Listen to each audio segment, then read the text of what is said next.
बिहार शिक्षा विभाग ने उठाया बहुत बड़ा कदम। अब विद्यालयों के अनुश्रवण के क्रम में शिक्षकों को मिलेगी राहत, सुधरेगी विद्यालय की शैक्षणिक व्यवस्था और अब मैट्रिक पास भी पढ़ाएंगे इंटर के छात्रों को। नमस्कार और आदाब आप तमाम दर्शक बंधुओं को। मैं हूं एसके चौधरी। साथियों, ये बातें सुनकर आप सभी आश्चर्यचकित होते होंगे कि आखिर कैसे मैट्रिक पास इंटर के छात्रों को पढ़ाएंगे, कैसे विद्यालय की शैक्षणिक व्यवस्था में सुधार होगी और कैसे शिक्षकों को विद्यालय अनुश्रवण के क्रम में राहत महसूस होगी। साथियों, ये बात बिल्कुल हकीकत है और बिहार की शिक्षा विभाग ने इसके तरफ एक बहुत बड़ा कदम बढ़ाया है। इससे पहले कि इस पर हम विस्तार पूर्वक चर्चा करें, अगर आपने हमारे इस चैनल सुसत्य वचन को सब्सक्राइब नहीं किए हैं तो कृपया अभी सब्सक्राइब कर लीजिए। साथियों, आप सभी अवगत है कि इन दिनों सबसे बड़ी शिक्षकों की परेशानी प्रताड़ना को झेलना है। जहां शिक्षा विभाग हर दिन शिक्षकों को प्रताड़ित करने में जुटी है, हर व्यक्तियों से प्रताड़ित करवाया जा रहा है, चाहे वो कर्मी उनके समतुल्य हो, चाहे वो कर्मी उनसे कनीय हो, फिर भी उनका अनुश्रवण वैसे कर्मियों द्वारा कराया जा रहा और शिक्षकों को मानसिक रूप से प्रताड़ित करते हुए उनके प्रतिष्ठा के साथ खिलवाड़ किया जा रहा है। भले ही ताल ठोक दे शिक्षा विभाग कि हम लाख प्रयासों के बावजूद शिक्षा के स्तर में गुणात्मक सुधार ला देंगे, शैक्षणिक गतिविधि में परिवर्तन ला देंगे, लेकिन एक बात तो जरूर है कि जब तक शिक्षक दिल से नहीं चाहेंगे तब तक शैक्षणिक व्यवस्था में कोई सुधार नहीं हो सकता और न ही शिक्षा व्यवस्था कभी पटरी पर आ सकती है। साथियों, इन्हीं बिंदुओं पर कदम बढ़ाया है बिहार शिक्षा विभाग के अंतर्गत जिला शिक्षा पदाधिकारी पटना ने। बहुत बड़ा कदम बढ़ा दिया है और ऐसे कदम के फलस्वरूप निश्चित रूप से शिक्षकों की परेशानी घटेगी और शिक्षकों के मन को सुकून जरूर महसूस होगा। क्योंकि साथियों, आए दिन आम जनता से लेकर राजनेता भी शिक्षकों को नहीं छोड़ते हैं। जहां एक तरफ आम जनताओं के द्वारा बीपीएससी से बहाल शिक्षकों के ऊपर सवाल उठाए जा रहे हैं कि इन शिक्षकों की बहाली फर्जीवाड़े तरीके से हुई है और पेपर लीक के आधार पर हुई है, तो वहीं नियोजित शिक्षकों के बारे में ये बातें कही जाती कि नियोजित शिक्षक योग्य शिक्षक थे ही नहीं, इसी के लिए बीपीएससी से बहाल शिक्षकों को बिहार में लाया गया है।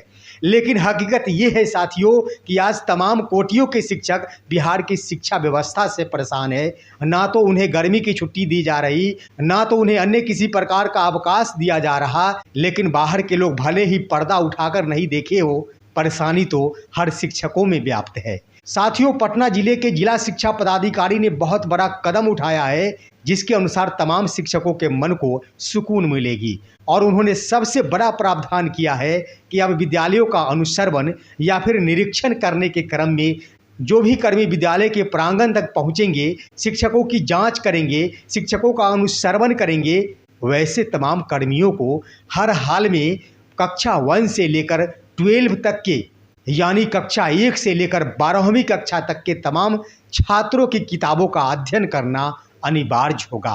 पटना जिला शिक्षा पदाधिकारी ने एक बहुत बड़ा कदम उठाते हुए कहा है कि तमाम कर्मियों का दायित्व बनता है कि कक्षा 1 से लेकर 12वीं तक सभी विषयों की किताबों का अध्ययन करके ही विद्यालय में प्रवेश करें और वहां जाने के बाद कक्षा में अवश्य जाएं और जिस कक्षा में जाएं, चाहे वो कक्षा 1 हो, चाहे वो कक्षा 1 हो या 5 हो या 8 हो या 9 हो या 10 हो या 12वीं कक्षा हो, वैसे कर्मी सभी कक्षाओं में जाएंगे और कक्षा में जिस विषय की पढ़ाई हो रही होगी उसी विषय से सवाल भी तमाम छात्रों से पूछेंगे।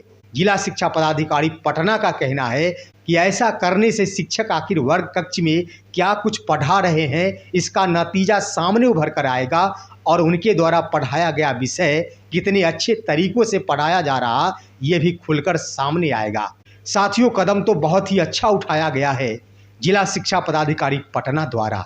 निश्चित रूप से ऐसा करने से शैक्षणिक व्यवस्था में गुणात्मक सुधार होगा, लेकिन सवाल ये उठता है कि वैसे शिक्षा सेवक जिनकी योग्यता ही 10वीं पास है, आखिर वे इंटर के छात्रों का किताब किस प्रकार पढ़कर जाएंगे? आखिर बीपीएम जिसकी बहाली आउटसोर्सिंग कंपनियों के माध्यम से हुई है, क्या उसमें योग्यता है कि इंटर के छात्र के मैथ विषय का अनुश्रवण कर ले? आखिर आउटसोर्सिंग के माध्यम से जो बीआरपी की बहाली की गई है, इनकी योग्यता मैट्रिक या फिर इंटर है? क्या ऐसे बीआरपी इंटर के छात्रों के मैथ का मूल्यांकन कर पाएंगे?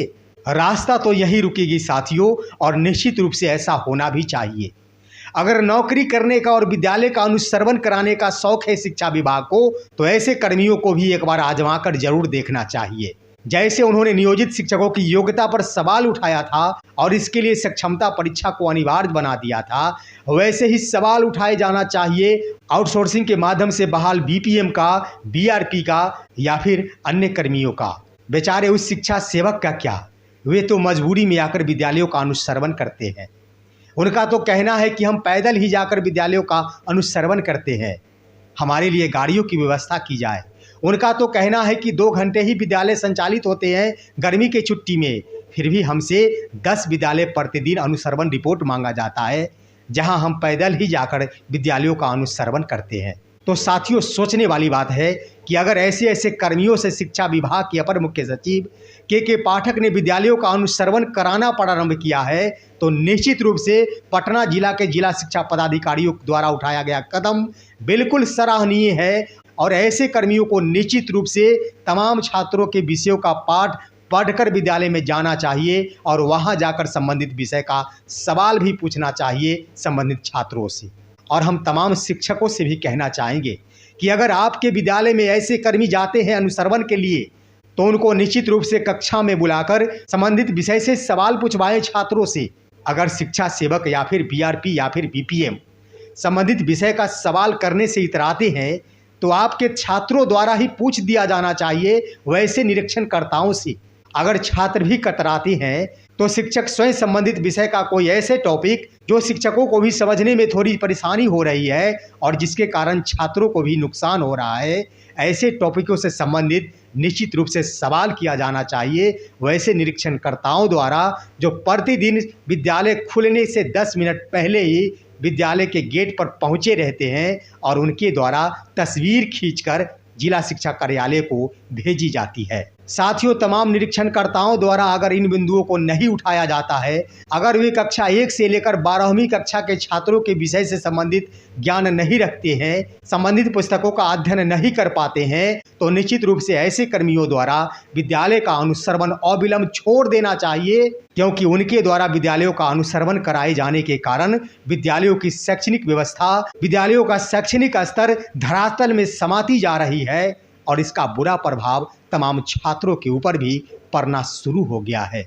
तो साथियों, निश्चित रूप से आप सभी के मन को सुकून मिला होगा कि जहां शिक्षकों के ऊपर बार बार सवाल उठाए जा रहे थे, एक बार फिर से निरीक्षणकर्ताओं के ऊपर ही ऐसा दायित्व सौंप दिया गया है जिसे निभाना हम बिल्कुल दावे के साथ कहेंगे कि एक भी निरीक्षणकर्ता के बस की बात नहीं है। लेकिन अनुश्रवण और जांच करने जाते हैं विद्यालय के विद्वान शिक्षकों का, और जांच करने जाते हैं सेकेंडरी विद्यालयों के शिक्षकों का, जांच करने जाते हैं सीनियर सेकेंडरी विद्यालयों के शिक्षकों का, जांच करने जाते हैं नियमित कोटि के सहायक शिक्षकों का, और जांच करने जाते हैं फुल फ्लेजेड प्रधानाध्यापकों का। निश्चित रूप से या तो ऐसे कर्तव्यों का निर्वहन करने में खरे उतरे, अन्यथा विद्यालयों का अनुश्रवण छोड़ दे। साथियों, ये थी आपके मन को सुकून देने वाली बातें। आप सभी हमारे इस वीडियो को लाइक करेंगे, साथ ही साथ इस संबंध में आप सभी का क्या राय है एक कमेंट भी अवश्य लिखेंगे। तमाम शिक्षक साथियों के पास हमारे इस वीडियो को शेयर अवश्य कर देंगे। और अब दीजिए इजाजत अपने ही दोस्त SK चौधरी को। हम फिर मिलेंगे आपसे अगले वीडियो में, तब तक के लिए कहते हैं जय हिंद, जय भारत दोस्तों।